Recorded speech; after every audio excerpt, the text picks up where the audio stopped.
आज के इस वीडियो में बुनियादी प्रशिक्षण केंद्र बिहार विशेष सशस्त्र पुलिस महिला बटालियन सासाराम में आयोजित नवनियुक्त सिपाहियों के सत्रांश परीक्षा 2026 विषय बृहद अधिनियम बीएनएस, बीएनएसएस, बीएसए से संबंधित वस्तुनिष्ठ प्रश्न एवं उनके उत्तरों को देखते हैं। प्रश्न की कड़ी में प्रथम प्रश्न है, बीएनएस कब लागू हुआ? तो बीएनएस संपूर्ण भारत पर 1 जुलाई 2024 से लागू हुआ। नेक्स्ट दूसरा प्रश्न है, बीएनएस में कुल कितनी धारा है? तो बीएनएस में कुल 358 धारा है। नेक्स्ट तीसरा प्रश्न है, बीएनएस में बालक का तात्पर्य है? तो बीएनएस में बालक का तात्पर्य है 18 वर्ष से कम उम्र का कोई भी पुरुष, महिला या फिर उभयलिंगी, तीनों को शामिल किया गया है। तो इसका सही उत्तर हो जाएगा ऑप्शन घ, 18 वर्ष से कम उम्र का तीनों लिंग, यानी कि स्त्रीलिंग, पुल्लिंग और उभयलिंगी, पुरुष, महिला और उभयलिंगी तीनों। नेक्स्ट चौथा प्रश्न है, निम्न में से कौन लोक सेवक नहीं है? तो इसमें से ऑप्शन के हिसाब से इसका सही उत्तर हो जाएगा विधायक।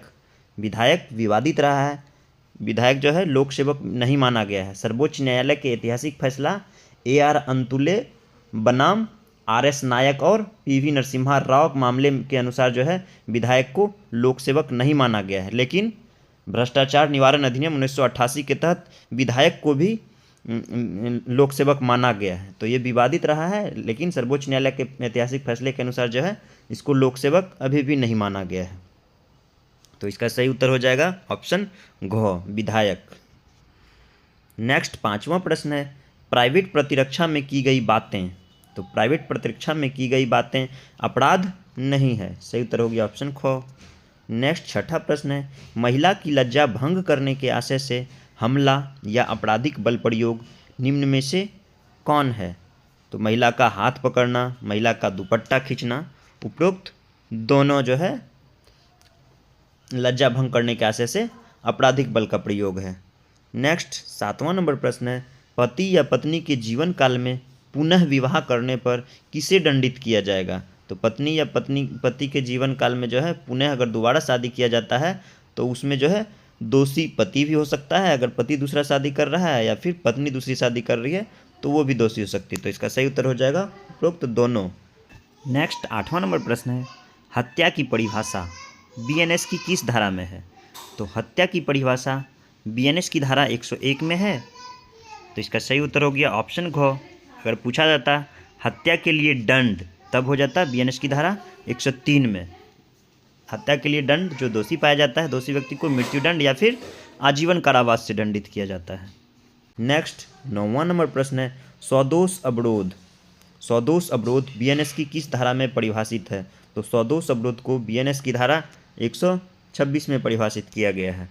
नेक्स्ट 10वां नंबर प्रश्न है, डकैती में कम से कम कितने व्यक्ति शामिल होते हैं? तो डकैती में कम से कम 5 व्यक्ति शामिल होते हैं।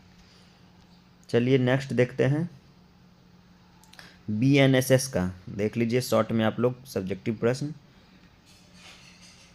नेक्स्ट है भारतीय नागरिक सुरक्षा संहिता, इसमें वस्तुनिष्ठ प्रश्न है। प्रथम, पुलिस रिपोर्ट का संबंध बीएनएसएस की किस धारा से है? तो पुलिस रिपोर्ट का संबंध है बीएनएसएस की धारा 193 से।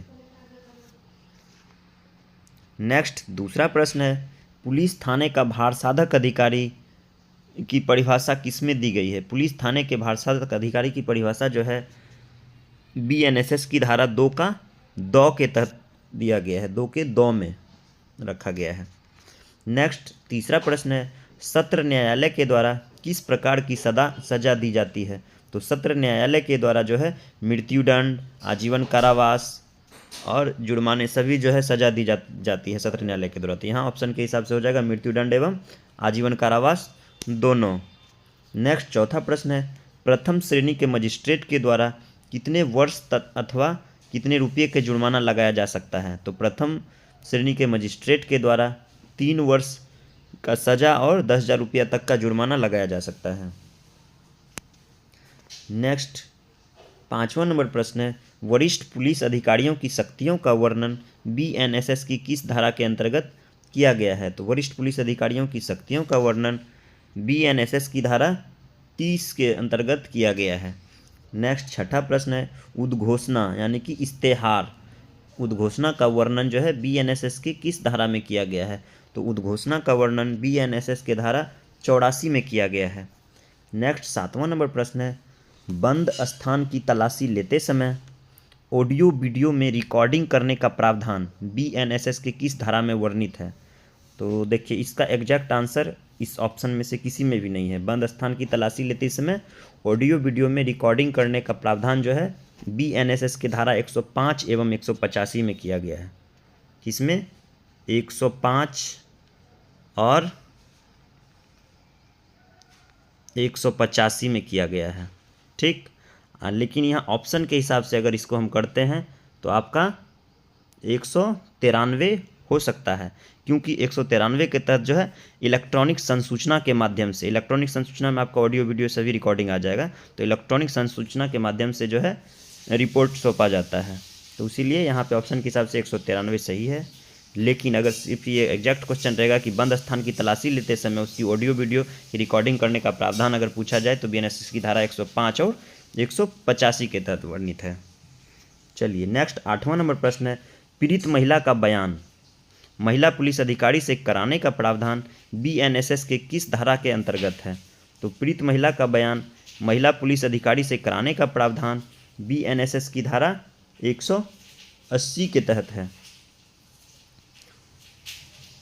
अगर इसी में पूछा जाता कि पीड़ित महिला जो है उसी महिला पदाधिकारी से उसके घर या फिर अपनी पसंद की जगह पर जो है बयान दर्ज करवाएगा, तब वो 176 में हो जाता। मतलब अपनी पसंद की जगह पर या फिर अपने घर पे बुला करके उसी पदाधिकारी से अगर बयान दर्ज करवाता तो वो 176 में हो जाता। लेकिन यहाँ पे पूछा गया पीड़ित महिला का बयान महिला पुलिस अधिकारी से कराने का प्रावधान सिर्फ पूछा गया, तो 180 सही है।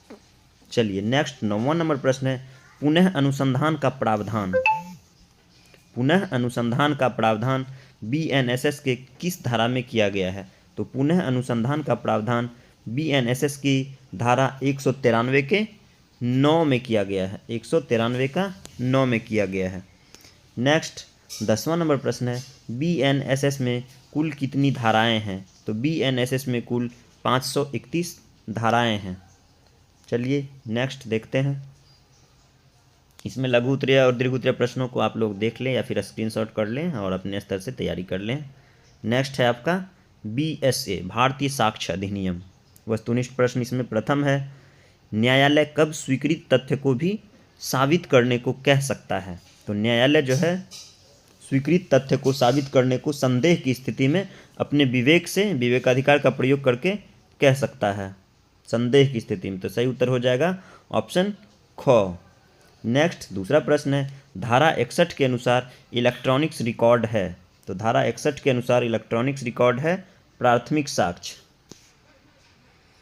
तीसरा प्रश्न है, एक दस्तावेज कई भागों में निष्पादित हो तो प्रत्येक भाग क्या होगा? प्रत्येक भाग प्राथमिक साक्ष्य होगा।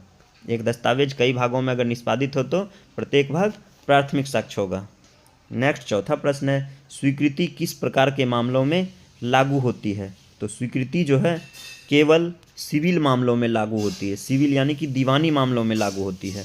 और यहीं पे अगर पूछा जाता कि आपराधिक मामलों में जो है क्या लागू होता है, तो संस्वीकृति की जाती है। आपराधिक मामलों में जो है संस्वीकृति पूछ दिया, या फिर पूछा जाता कि संस्वीकृति किस प्रकार के मामलों में लागू होती है, तब आंसर हो जाता केवल आपराधिक मामलों में संस्वीकृति लागू होता है।